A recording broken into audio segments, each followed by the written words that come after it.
afternoon and welcome. My name is Monica Murray, and I am the Public Programming Officer at the New York City Department of Records and Information Services, also known as DORIS. DORIS houses the city's municipal archives and library and is focused on fostering civic life by preserving and providing access to historical and contemporary records of the New York City government and its people. Thank you for joining us for this month's Lunch and Learn, Rambusch, the First 100 Years.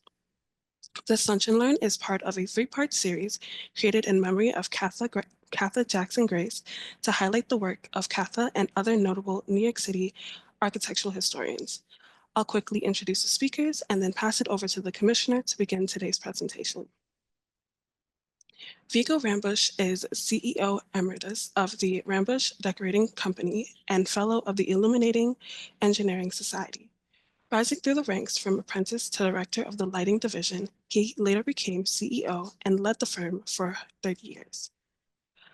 Barbara S. Christen is an architectural historian and editor who has published several works about the American architect Cass Gilbert and specializes in landscape and campus planning history.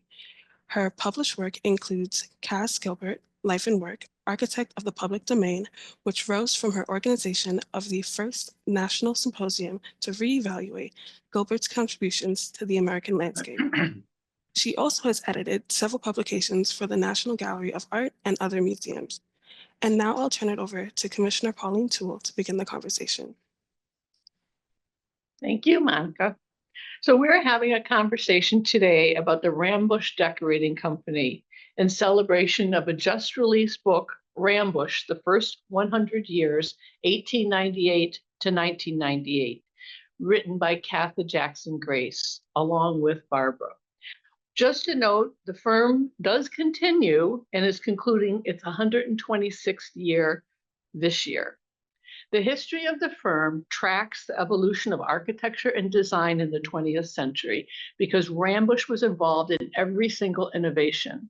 So now I want to ask Viggo if you could give us a brief introduction to the history of the Rambusch firm. Next image, please. Well, yes, I can do that. It's going to be very hard to be brief. But you have to leave a tremendous amount out. But my grandfather was a Danish immigrant, came over in 1888, worked for various decorating firms, and started the Rambusch Company December 18th, 1898. He was able to start it because through friends of friends, the family Henkin sponsored their son, who had just graduated from Princeton, to be the treasurer, and that is how he would become a businessman. How do you become a businessman? You work. And they said, well, we'll just buy a company. We'll make a company. And Mr. Henkin established a very good set of books, which was one of the strengths of Rambusch for its 125 years. We always knew where we were making money and losing money. Mr. Henkin went on in 1911 to go into one of the family companies, but his family's company, I think it was Gray Chemical. But, and his brother, I think, was a founder of Manufacturers Hanover. But Rambusch went on. My grandfather, who graduated from the Royal Art Academy and worked in various studios in Europe, had his studio at 160 Fifth Avenue. And it was essentially painting and decorating. Now, to go fast, electric gaslight was the prevalent source of illumination. Electricity was just coming on. Carbon filament lamps were at that point the source. Incandescent lamp shows up about 1904, and they hung these bulbs in front of my grandfather's murals, and there's too much glare. And he would advise on lighting, and the clients always saved money and never got it right. So he started making the fixtures himself to get his work to look well. So that's how we got in the lighting business, and we developed continually through the different lamps. The driving force in the lighting industry was the continuing improvement in lamps and the continuing increase of illumination, light levels. So in the 20s, it got better. The lanterns had to go higher and higher to get out of the sight lines in the church. And we went through the ceiling. And in the 30s, we developed ellipsoidal downlights. Also in the 30s, the firm started a stained glass studio because that was another big source of light into the space. And the furnishings came at the same time in the 20s because the men were designing the interior. And so we designed the altar and the pulpit and the font and the font cover and the candlesticks and so forth. And there you there you have the history. In 1946, we bought this building that you see in front of us. There you see 60 some odd members of the staff. The rest of them, another 20, were out on projects. We were painting churches in Cleveland or Washington and wherever. And we would have deck foremen and decorators out on the job site. So you had, and also some engineers who were surveying buildings and so forth. So it was a force at that time of about 80. Barbara, do you want to tell us about the picture? Yes, and I think it's important to note it's kind of a touchstone for the book that we will be talking about momentarily. It's a book displayed in back of us. Because Catha, when she was working on the manuscript, it was very important to her to think about the supporting artisans, and she made every effort to name them in the manuscript and give credit where credit is due. And in fact, the prologue of the book includes a very nice passage from the New York Review of Books that in which Henry Hope Reed was discussing. He was reviewing two works by different authors on McKim, and White. It was mid-1980s, and he talked about the metaphor of an opera, where with a grand opera, or we can substitute with a grand architectural project or any grand project, there are supporting characters. And in Reed's mind, the supporting cast was often overlooked, and the great architect's name, if we're talking about architecture or other large projects, the celebrityness of the architect would come to the fore. And the people who were really doing the on-the-ground work in creating objects that were designated by design, fabricating, figuring out ways how to make things, they were often overlooked and not given credit. So she makes a point at the beginning of the book, which we'll be talking about momentarily, to really highlight, and it is a wonderful passage, to highlight the work of all the supporting cast members on projects that Rambusch worked on. We're going to look momentarily at the next image, please. At the unified workrooms. So what does this show us? So this is the building. You saw the entrance there, 40 West 13th Street. And here's the building, 7 stories plus the basement. And up on the 5th floor, you see a man at a drafting table. And there were designers and draftsmen and renderers who would be doing the interiors, designing the furnishings and the color scheme, and the engineers would be developing the lighting fixtures.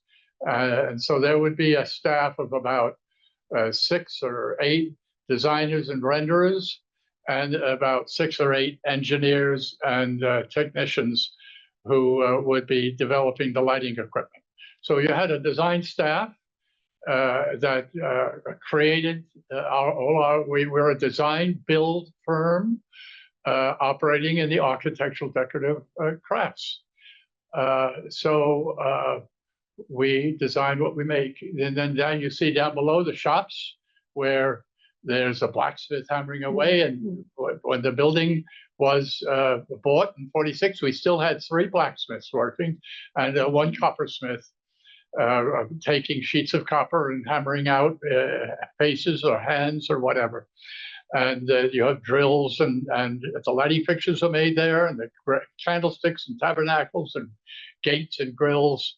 And then up above the design room on the 6th floor, you have the stained glass studio, which had its own design group up on 7 stained glass designers and cartoonists. And up there was also a mural department. And so that's the activity in the building. Excellent. Next image, please. So there's a lot of interesting projects. Could you discuss a few of the variety of projects that Rambusch undertook? Yes, these are, I think, Barbara, Pauline, you asked for these. There's Trinity Church, Wall Street. It's at the head of Wall Street. Upjohn was the architect, 1847, 1848. And Reverend Parks, who was the rector, asked if we would take on the project of renovating the building. And we worked out, we studied the old colors. There were like 5 or 8 coats of paint. We went down to the original colors, and we developed a lighting system. And it's well described by Paul Goldberger in an article he wrote, a report he wrote for the New York Times in 1977. Rambusch, the company, the firm of architectural decorators, I better put my reading glasses on. Good. Rambusch and Company, the firm of architectural doctors who have ministered to the needs of New York's aging buildings for generations, removed layer upon layer of paint to find colors that it believes were the original. What Rambusch has really done is restore Upjohn's illusion. Its architect wanted the church to look and feel Gothic, and again, it does. Rambusch firm work also includes the new, almost hidden lighting system set into the ceiling, and it can brighten the nave enough to permit television broadcasts.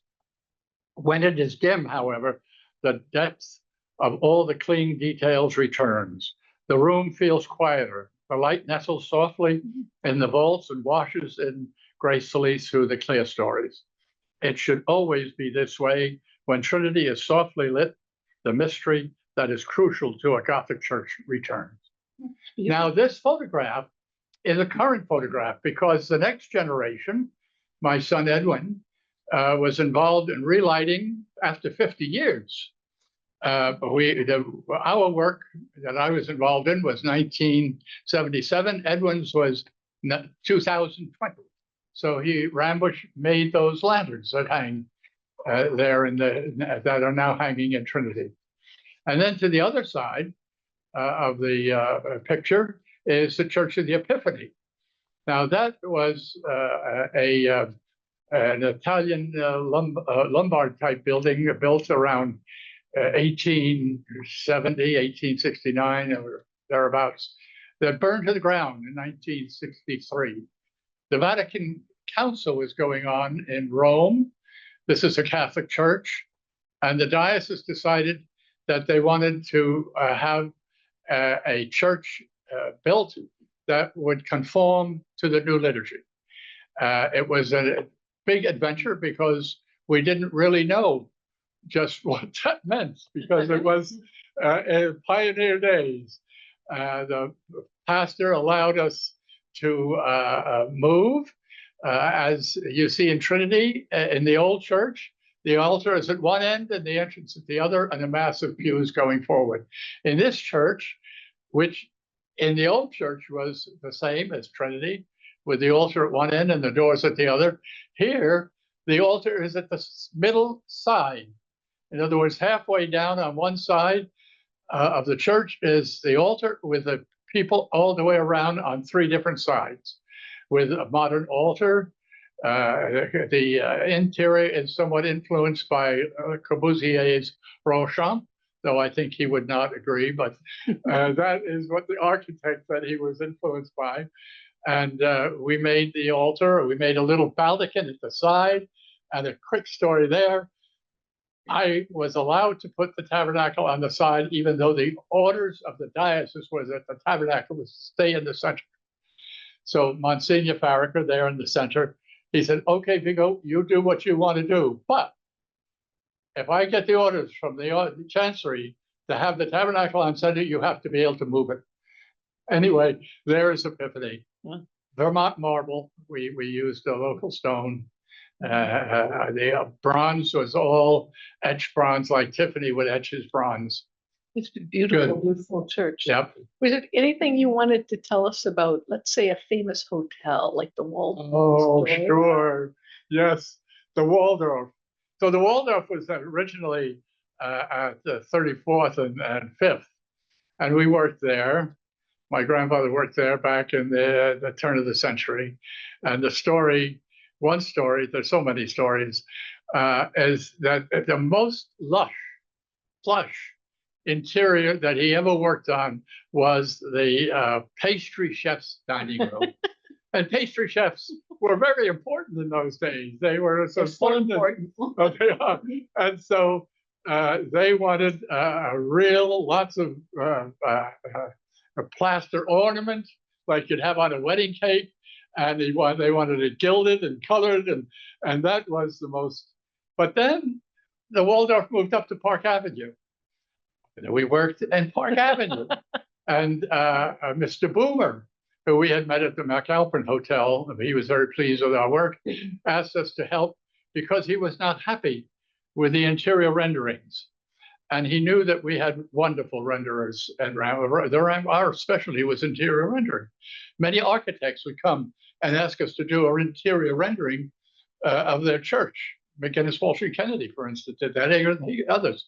So Mr. Boomer wanted interior rendering, and we did interior renderings, and we did work as a result in the new Waldorf. The most important in our mind, because we were a Scandinavian firm, is that Mr. Boomer's wife was Norwegian. So we were given the Norse Grill, the main restaurant on the main floor in the I guess the east-south corner. It's now called the Bull and Bear. After 50 years, it was renovated into the Bull and Bear, but it's being renovated again. I think the Chinese have bought the Waldorf, and they've been at it for a few years, and it's still not done. But we did a good deal of work there. Now, to stay with that story, let's go back to the site, 34th and 5th. Up goes the Empire State Building. Well, we decorated the main lobby coming in. That's back in 34. We did the ceiling, which was palladium and gold and wonderful clouds of spirit. And so we worked on the Empire State there in 34. And what happens? So Edwin, just a few years ago, the Empire State is owned by a new group, and they went back to the original drawings and found some lighting fixtures that were too expensive to make in 34. And we were asked to pick up these rough sketches and actually develop. We have a wonderful head designer in lighting, and he was able to develop beautiful fixtures for the side lobbies, and they were put in 3 years ago. Enough? Yeah, the work continues. The work continues. We're going to take it to a little switch now to have a description of Catha's professional background, and Barbara, how you came to work on this whole project. Yes. So in terms of Catha's educational background, she had a very fine pedigree in terms of being educated at Smith College initially. Upon graduation, she was one of the first, if not the first, woman to receive a fellowship to study at Winterthur in their decorative arts, their very early decorative arts program. So this is 1958 to 1959. Subsequently, she received an MA from NYU in American Studies. So she was building this experience over time in the built environment, the landscape environment. And in her professional work in 1973, she was appointed executive director of the Committee on the Preservation for the Preservation of Architectural Records. COPAR is the acronym. And this work was national in scope. She received the silver medal from the AIA in recognition of her contribution in this area.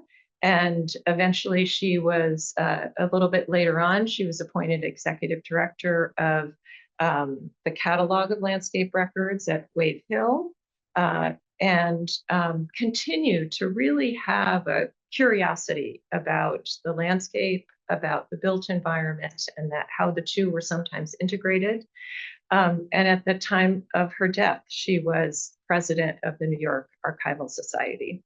Yes, she was. So yes, that a force to be reckoned with, wasn't she? Yes, and Yes. a lovely person, and she was curious about so much, right? And the world around her and people, and it was just always so entertaining. And Yes. did you work on a book, a landscape So- book with her? Yes, yes. And actually, if we can go to the next slide, that would be great.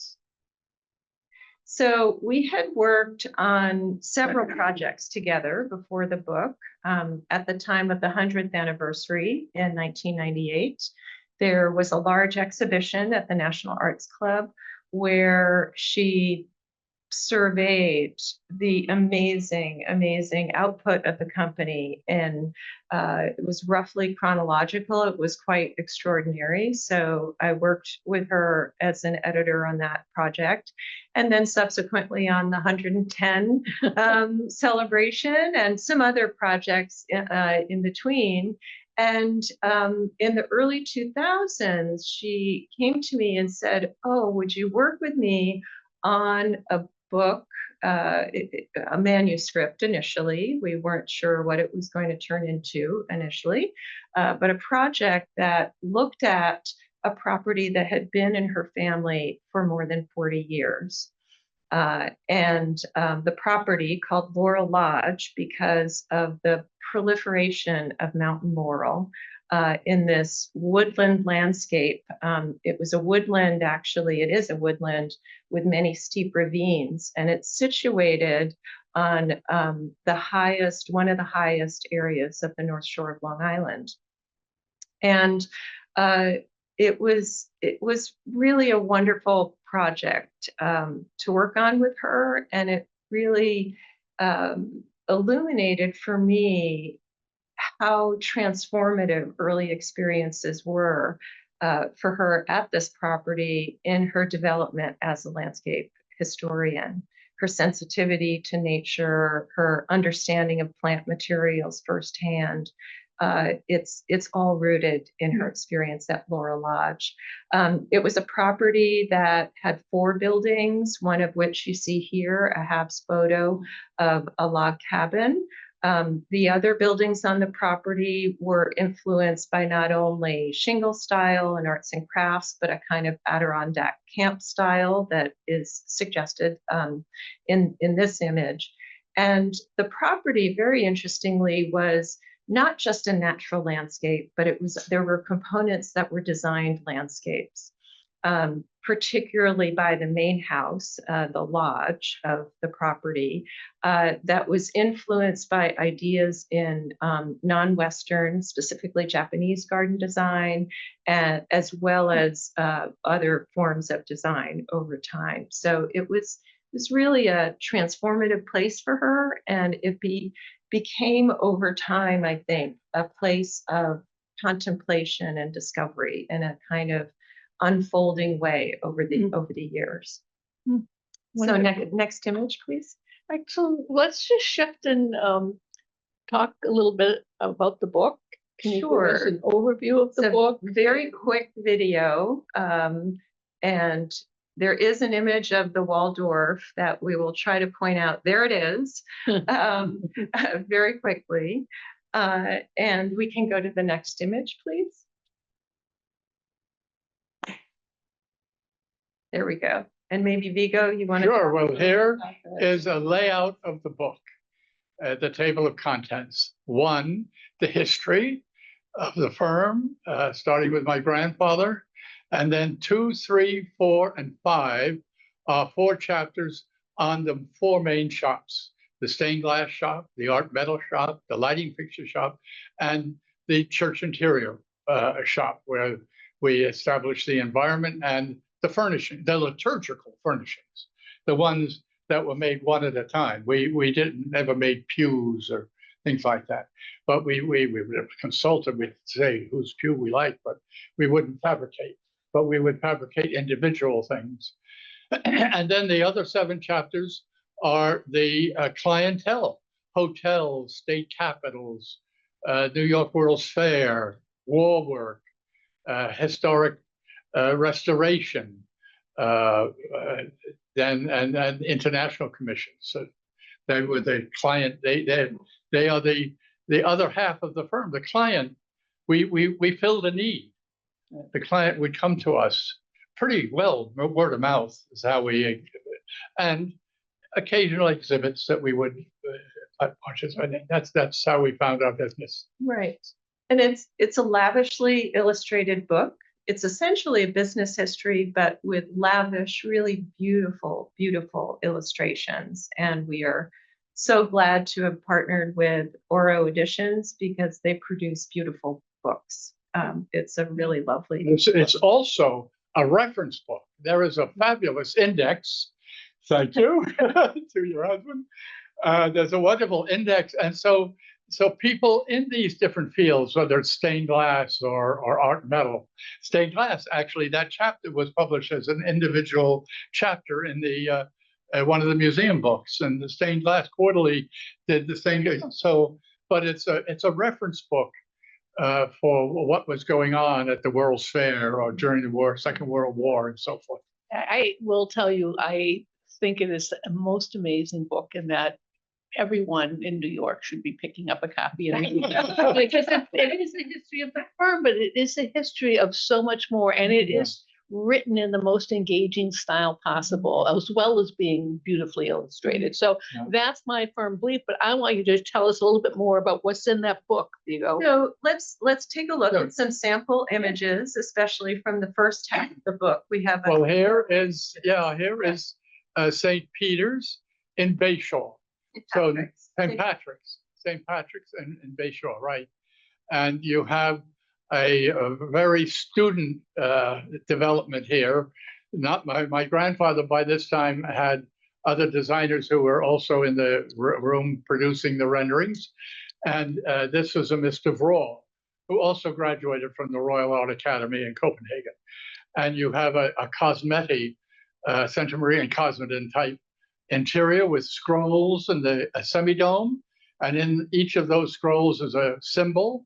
And then you have the risen lamb with the 12 apostles to the side, and the titular, St. Patrick, the titular in the center there, and then 4 scenes from the life of Christ, that are significant. You have the nativity. The birth.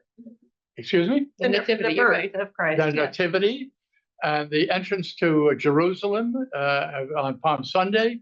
And then you have the resurrection, and you have Pentecost, where the Holy Spirit comes down to the apostles and the church goes on. And actually, I was just going to say, and you can also see lighting these 4 scenes, the sort of semicircular elements that you see to the left and right of this chancel. The brackets. The brackets. Yeah. They are shield lights that are providing light on what counts in the chancel area, but the shields prevent the viewers in the congregation. And the Smithsonian in Washington has an exhibit on the history of lighting fixtures, and they have shields in their exhibit. They have the plumb bobs from 1910, 1911.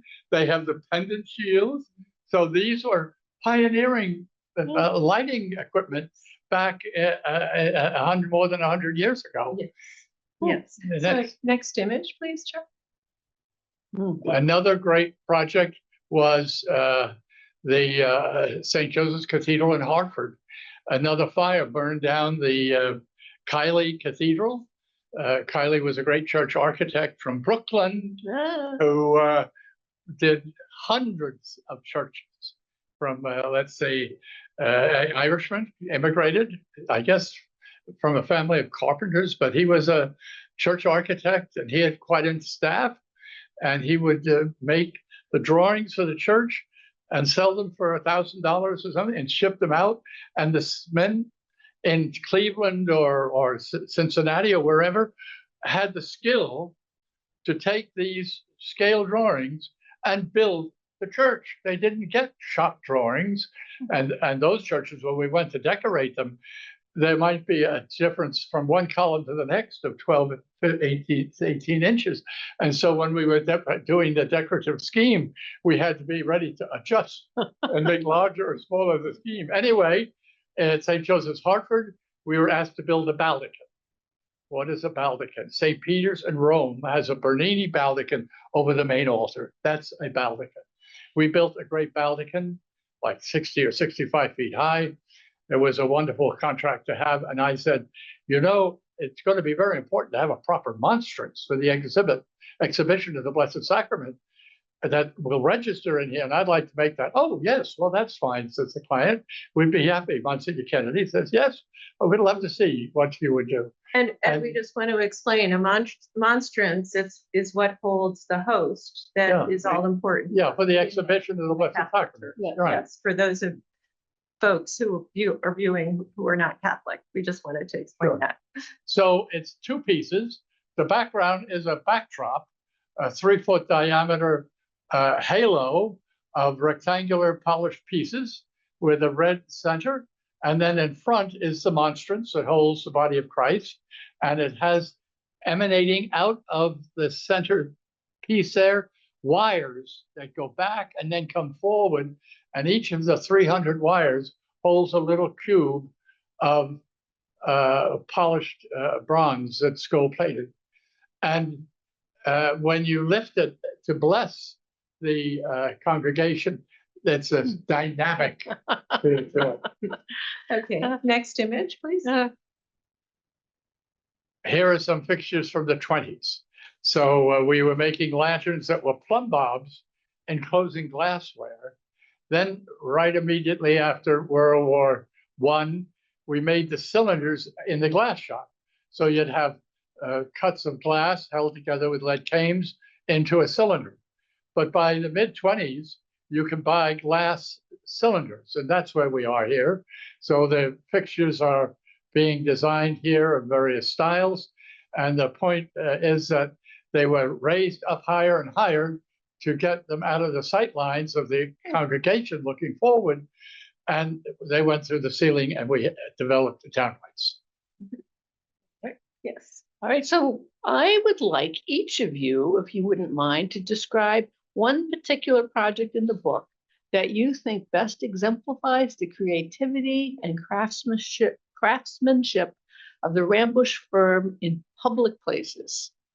Well, I'm happy to describe St. Raymond's because it's been a project that all 4 generations of the firm have worked in. My grandfather's semi-dome there in the back over the altar is a seated Christ on a very oriental image, a seated Christ on a huge cushion. And it's very Byzantine in style. And it has the, again, the swirling vine to surround Christ. And then he did the whole church. He did a beautiful dome with the Holy Spirit. And it's interesting that he did 4 churches at this time. So Monsignor Farley, who became Cardinal Farley, had a team of friends. They played poker on Friday night. And so his buddies had Frode work here at St. Raymond, St. Jerome's in the Bronx, St. John the Evangelist in Manhattan, which is where the 1011 headquarters are now, and St. Peter's in Staten Island. So then my father and uncle were asked to, in the end of the 20s, early 30s, to come and do proper marble furnishings. And they did an altar with a a wonderful onyx carved antependia there, and a baldachin and side altars and a beautiful font. And then there was a unfortunate right after Vatican II, a little bridge table type altar put in the front, and the pastor, Father Graham, called me and said, "Viggo, your family's worked in this church. Come help me." And so we were able to make a new arrangement for the restored liturgy, for the new liturgy, and furnishing. We helped build choir seating up in the front, and we were involved in the repainting and relighting of the interior. Then fourth generation comes along, Edwin, and he is involved in the relighting of the interior. And Martin is working downstairs as we speak, creating a crypt chapel in the lower part of the church, in the crypt. So they need more. It has 4 schools. St. Raymond's has a grammar school, a girls' high school, a boys' high school, and an academy. I mean, that's a flourishing parish. Very good. Next image, please. So for my part, I actually hedge on this question, Pauline, because I find it hard to just choose one. And I thought I would choose a religious example, an ecclesiastical example, and a secular example. So first with the ecclesiastical example. Here are images from the Basilica of the National Shrine of the Immaculate Conception in Washington, D.C. And I think these images give you a pretty graphic sense of the scale of work that the company has done, the grandeur and their sense of color, and integrating religious iconography into their work. On the left, actually, that is indeed Viggo surveying the paper mock-up in reverse of figures that eventually get created in mosaic in the Grand Trinity Dome in the cathedral, in the great upper church. And on the right, an example of one of 3 total rose windows at the cathedral. In addition to this work, they also were responsible for a complete lighting program of the cathedral. So this one project, I think, reflects not only the multiple media, but also the multiple generations, as with St. Raymond's, who have worked on it time and time again, where they are asked back by clients because clients like to work with the Rambusch company. In the next image, actually, we can see a secular example of it no longer entirely exists, because this is from the 1939 World's Fair in New York. But you see the dragon on the left that is emblazoned on the cover and discussed in the text at greater length. It's a mural that the company created with Hildreth Meyer. She was the designer.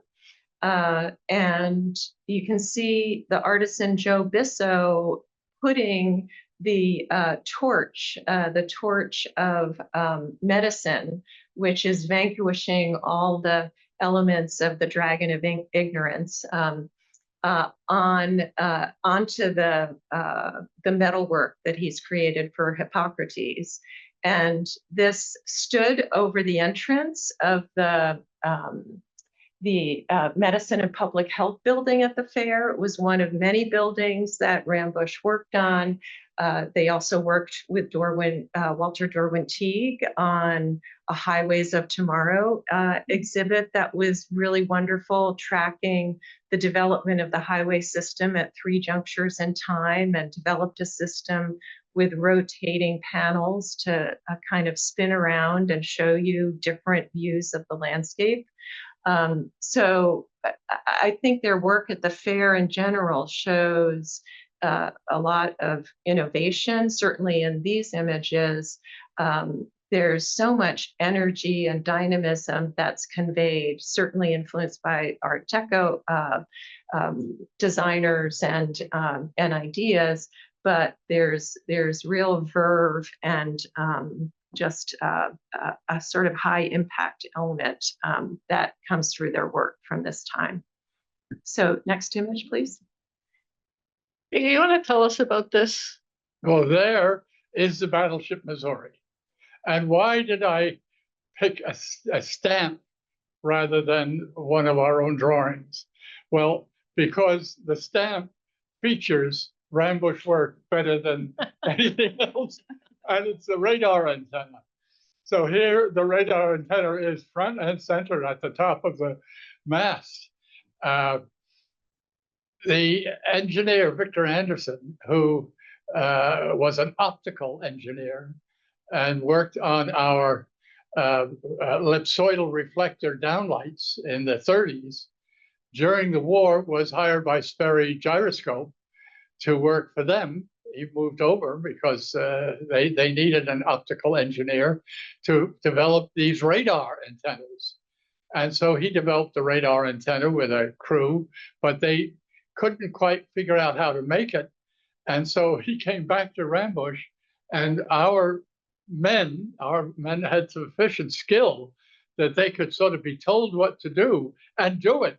And so we developed our own shop drawings and then tested it out. And we built, I believe, 16 of these radar antennas, certainly the battleship Missouri and the Iowa, which is also in the Brooklyn Navy Yard, and 14 others. And then Sperry Gyroscope was able to produce shop drawings from our shop drawings, and went forward. And we had various other projects during the Second World War. There were with lighting. Well, the reverse of lighting. So Sven Brun, an electrical lighting engineer on staff, another Danish name, Sven Brun. Very Danish was the language in the shops until really my time, and it's still there in my time. I mean, my uncle would come out on a scaffold. I can remember up in Rutland, and he would be "Sven her, god nu," and they would talk so that the local men on staff, the brush hands, wouldn't know what was being discussed. It was Danish, and I could understand it, but Sven worked on the blackout ventilators. And so we were engineering lighting fixtures to get light out, but here was a ventilator to go in the porthole to let air in and no light out. So it was a total light trap so that the submarine that was looking for a touch of light wouldn't catch one, and the men could have light on inside their room, and nothing would, and their fresh air could come in. Blackout ventilator. The idea that you would use the same skill set to do the reverse is definitely remarkable.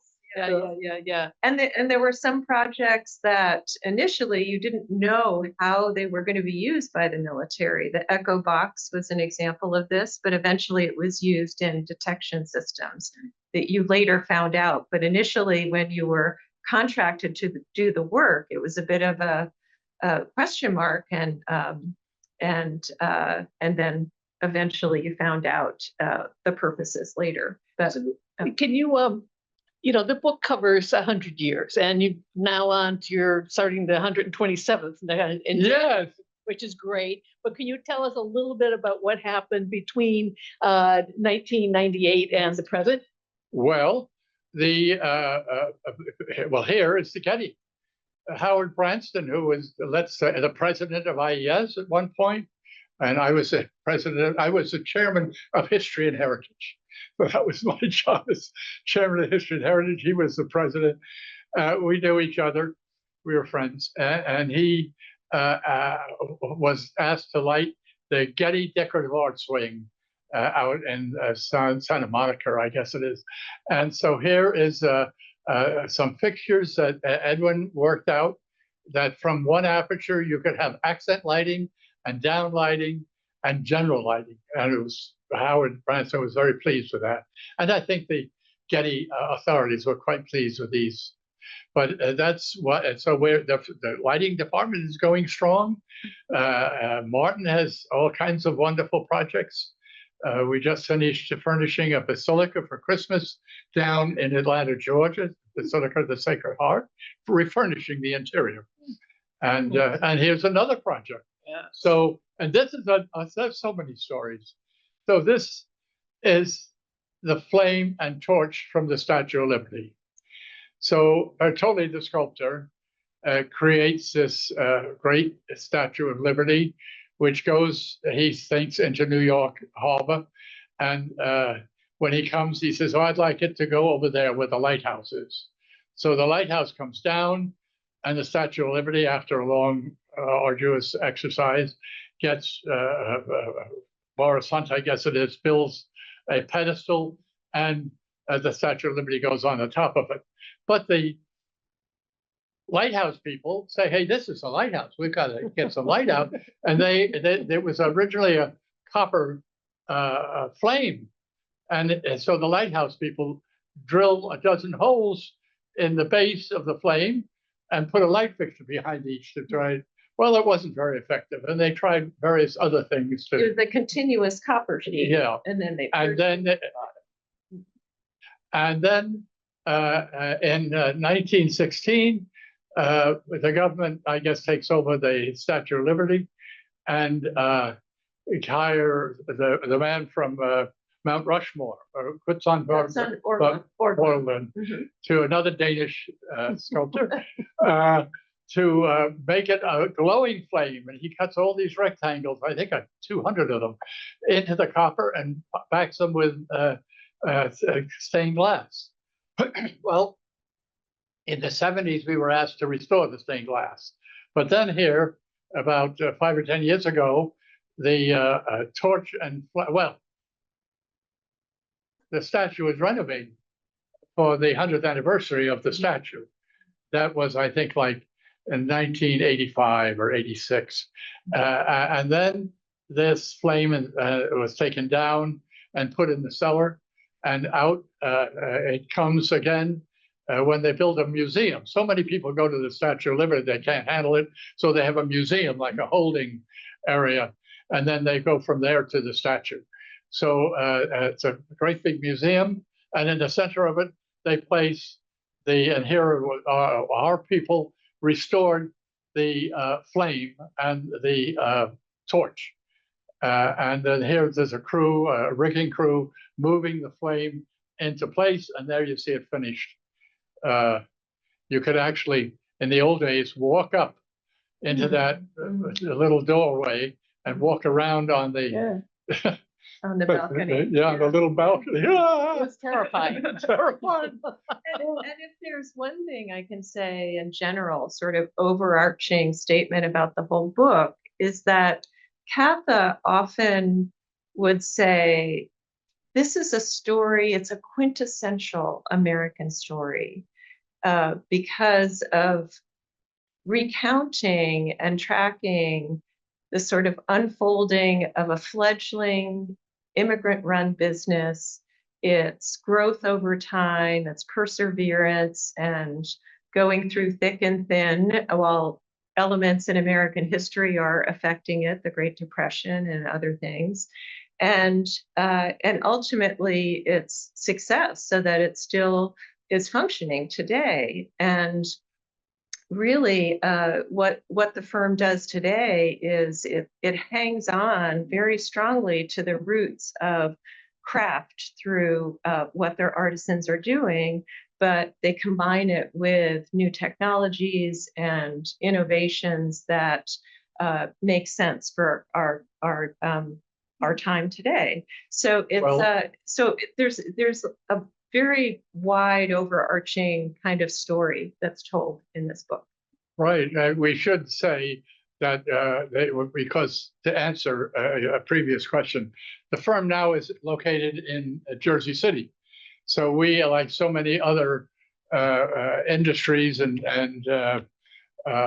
groups have gone into the suburbs or Jersey City. Well, Jersey City, not a suburb. Right. Yeah.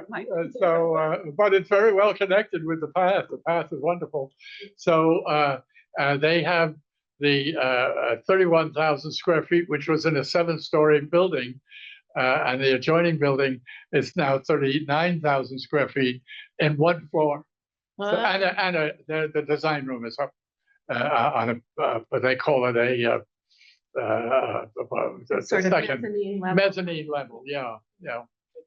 We want to see if there are any questions from the people who have been listening to this fascinating conversation, but I also want to tell people that you can buy this beautiful book.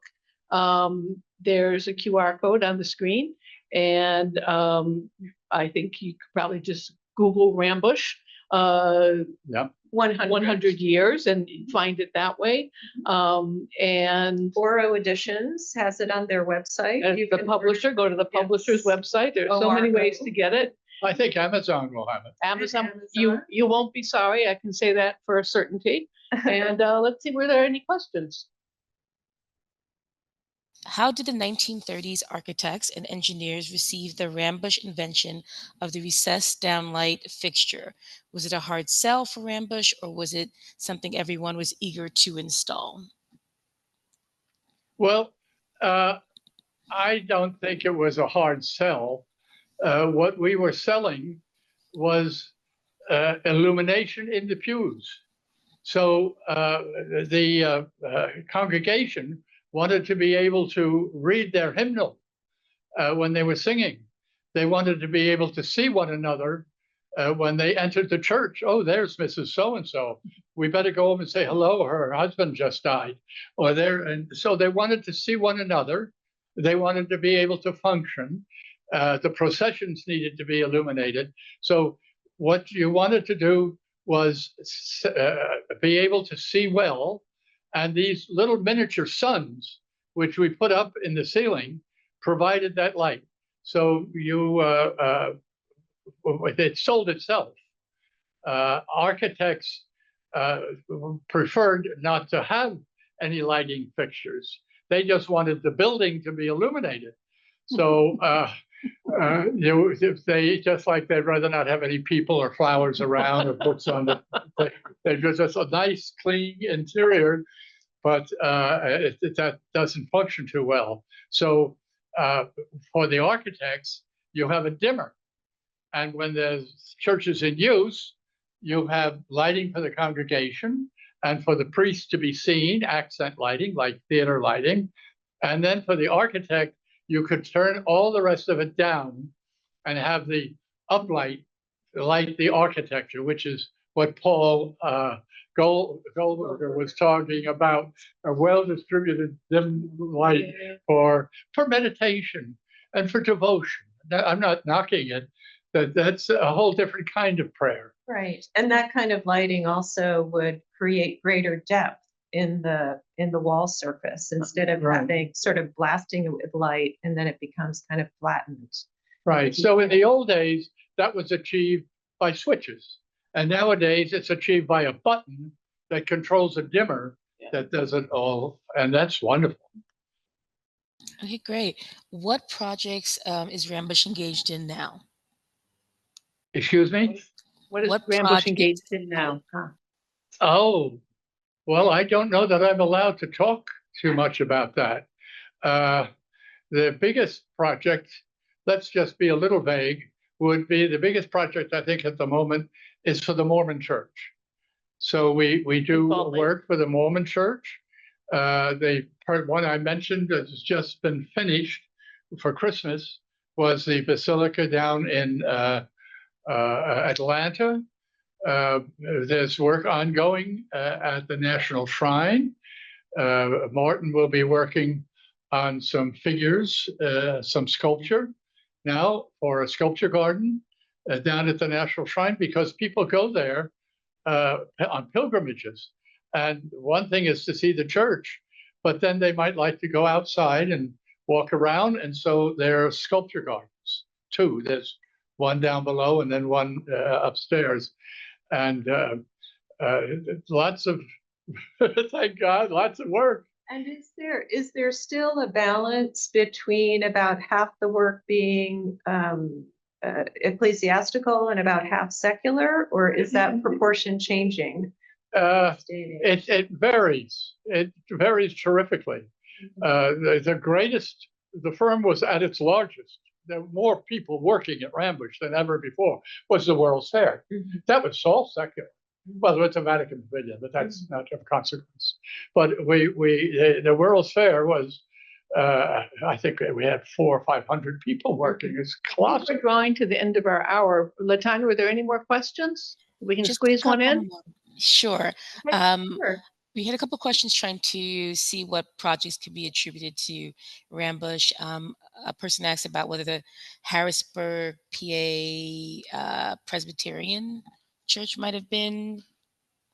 There was a cathedral in Harrisburg, St. Patrick's Cathedral. We just relighted it. I mean, 5 or 8 years ago. That's just. But that was originally a Rambusch interior. So we did the painting and decorating there probably in the 30s. And then we did a new tungsten halogen downlighting system about maybe I'm getting old fast. Maybe about 12 or 15 years ago, because the new lights are LED. So now we have a whole new lighting system that can go into all these churches. But as for the Presbyterian Church, I'm not sure. I'm not sure if the company has done Presbyterian Church. We have done many Presbyterian churches. Not the one in Harrisburg. In fact, the key man for the Presbyterian Church is Harold Wagner, and he worked in our design rooms as a young man. So during the depression, a lot of architects came and worked at Rambusch and then went out on their own once business picked up again. Harold Wagner was the #1 Presbyterian architect. And then you collaborated with them. Yeah. Yep. Okay, one more. One more question. Can you talk a little bit about the size of the Rambusch staff? The size of your staff. How big is the staff? Well, in the picture there, we were larger than we are now. But overall, I'd say we're around 25, 28 people today. But the boys run a very tight ship. And the shops, all being on one floor, are much more efficient than they used to be. So I think it's in the high 20s. This has been great. We've learned so much. Thank you. Okay, thank you. I'm going to throw it to Monica to close. But before that, there are a lot of questions about whether or not this is recorded and where it will be available. It will be available on our YouTube channel, which is linked in the chat. And I throw it to Monica to close. Thank you. All right. Thank you, Viggo and Barbara, for hosting the first of our architectural lunch and learn series and sharing with us the impact of the Rambusch Decorating Company and that it's had on many of the city's iconic buildings. And thank you to our audience for tuning in for this month's lunch and learn. If you're interested in purchasing your own copy of Rambusch, The First 100 Years, please click on the link that we've included in the chat. And for more information on Doris and our current and upcoming exhibits, please visit our website, nyc.gov/records, or sign up for our mailing list. Thank you again and enjoy the rest of your day, everyone.